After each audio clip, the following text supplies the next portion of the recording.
Bonjour à tous. Aujourd'hui, on s'attaque à un sujet absolument essentiel pour quiconque administre GLPI, à la création d'utilisateurs. C'est vraiment la base, le point de départ pour avoir un système qui soit non seulement efficace, mais aussi, et surtout, sécurisé. Allez, on plonge dedans. La toute première question à se poser, c'est celle-ci, qui doit avoir accès à quoi? C'est simple, mais c'est fondamental. Pensez-y, chaque nouvel arrivant, que ce soit un super technicien ou un utilisateur qui va juste ouvrir un ticket, eh bien il faut définir son périmètre. La réponse à cette question, c'est elle qui va conditionner toute la sécurité et l'organisation de votre GLPI. Et la solution, la voilà. Une gestion des utilisateurs au cordeau. Il faut que ce soit précis, rigoureux. Bref, bien pensé. C'est ce qui va nous permettre de donner à chacun la juste clé, celle qui ouvre les bonnes portes. Mais pas une de plus. Ni plus, ni moins. Bon, maintenant qu'on a posé les bases, allons voir où ça se passe concrètement dans GLPI. Direction le menu Administration, puis on clique sur Utilisateur. C'est vraiment ici, dans cette section, que tout commence. C'est le pilier, le cœur de la gestion des identités et des accès. Imaginez un peu cet endroit comme la tour de contrôle de votre aéroport GLPI.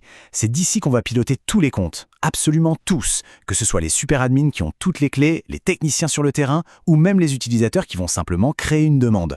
Tout est centralisé ici. Ok, on sait où aller. Mais concrètement, pourquoi est-ce si important de passer du temps là-dessus? Pourquoi fignoler chaque compte utilisateur? Eh bien, ce n'est pas juste pour le plaisir de remplir des formulaires. Derrière, il y a des objectifs vraiment cruciaux pour que toute la plateforme fonctionne correctement. Regardons ça de plus près. D'abord, le contrôle d'accès. C'est la base de la base. On ne veut surtout pas qu'un utilisateur lambda puisse aller changer des paramètres critiques. Logique, non? De là découle la sécurité, évidemment. Ensuite, la personnalisation. Ça, c'est pour l'efficacité. Un technicien n'a pas la même vue qu'un gestionnaire et c'est normal. Chacun son métier. Troisième point, l'affectation. Hyper important pour que les tickets et le matériel soient attribués aux bonnes équipes, aux bonnes personnes. Et enfin, la traçabilité. Ça, c'est notre filet de sécurité. On sait qui a fait quoi, quand et pourquoi. Indispensable pour les audits ou juste pour comprendre ce qui s'est passé.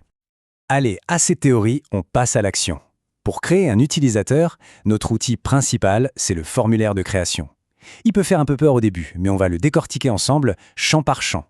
Et le voilà, ce fameux formulaire. Je sais, ça peut paraître un peu chargé comme ça, mais promis, chaque champ a son utilité. Avant qu'on se lance et qu'on remplisse tout ça, il y a 3 notions, 3 concepts qu'il faut absolument maîtriser. C'est la clé pour tout comprendre. Premier concept, le profil. Pensez au profil comme au rôle, à la fonction de la personne dans GLPI. C'est un peu comme son badge.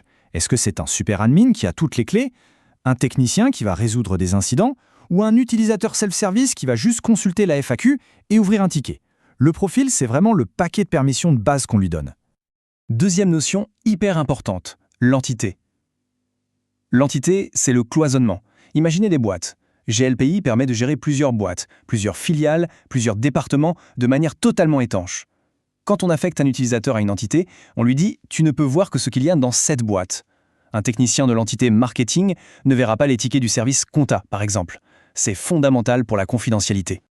Et pour finir, la petite option qui change tout, le mode récursif. Le concept est simple, mais c'est ultra puissant. Imaginez une structure en arbre, l'entité France au-dessus et en dessous les sous-entités Paris, Lyon, Marseille. Si on donne à un manager un accès à l'entité France et qu'on coche récursif oui, eh bien il verra automatiquement tout ce qui se passe dans les entités en dessous, donc Paris, Lyon et Marseille.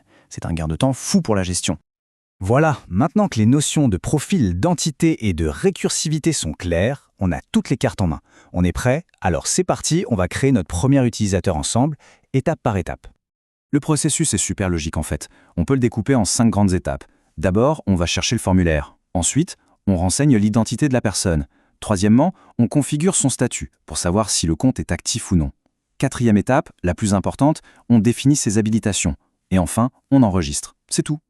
On attaque donc avec l'identification.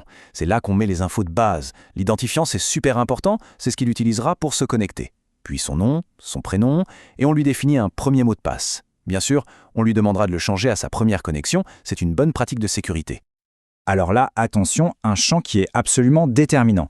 Utilisez la configuration serveur. C'est un choix stratégique. Si on met non, ça veut dire que le mot de passe est stocké et géré directement dans GLPI. On parle d'authentification locale. Mais si on met oui, alors là on dit à GLPI, stop, ne t'occupe pas du mot de passe, va plutôt demander à quelqu'un d'autre. Ce quelqu'un d'autre, c'est souvent un annuaire d'entreprise, comme un LDAP ou un Active Directory. Le mot de passe n'est même pas dans GLPI. Étape 3, le statut. Est-ce que ce compte doit fonctionner tout de suite? Si oui, on laisse actif sur oui, tout simplement. Mais ce qui est génial, c'est qu'on peut aussi prévoir. Pour un stagiaire ou un consultant qui est là pour 3 mois, on peut définir une date de début et une date de fin. Le jour J, le compte s'active. Et à la fin de la mission, il se désactive tout seul.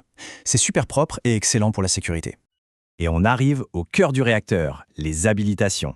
C'est là que tout ce qu'on a vu avant, profil, entité, récursif, prend tout son sens. On va choisir le bon profil pour lui donner son rôle, la bonne entité pour le mettre dans la bonne boîte, et on précise si ces droits doivent s'appliquer aux sous-entités ou pas. C'est vraiment la section où il faut être concentré, parce qu'une petite erreur ici peut avoir de grosses conséquences sur ce que l'utilisateur pourra voir ou faire. Voilà, on clique sur « Ajouter » et notre utilisateur est créé. Mission accomplie. Mais attention, le travail n'est pas terminé pour autant. L'important, c'est la rigueur. Ce processus, il faut l'appliquer de la même manière pour chaque nouvelle personne qui rejoint le système, pour garantir la cohérence de l'ensemble. Cette phrase, elle résume tout. La gestion rigoureuse des utilisateurs est une pierre angulaire. Ce n'est pas juste une petite tâche administrative à cocher sur une liste. Non, c'est vraiment un pilier de votre installation GLP. C'est ce qui va garantir à la fois la sécurité de vos données, mais aussi l'efficacité de vos équipes. Un GLP bien géré au niveau des utilisateurs, c'est un outil plus sûr et plus simple pour tout le monde. Et voilà, on sait maintenant créer un utilisateur de A à Z.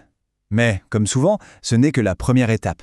Parce que maintenant que nos utilisateurs sont créés, la question suivante se pose, est-ce qu'on est prêt à aller encore plus loin et à définir leurs permissions dans les moindres détails? C'est tout un autre sujet passionnant.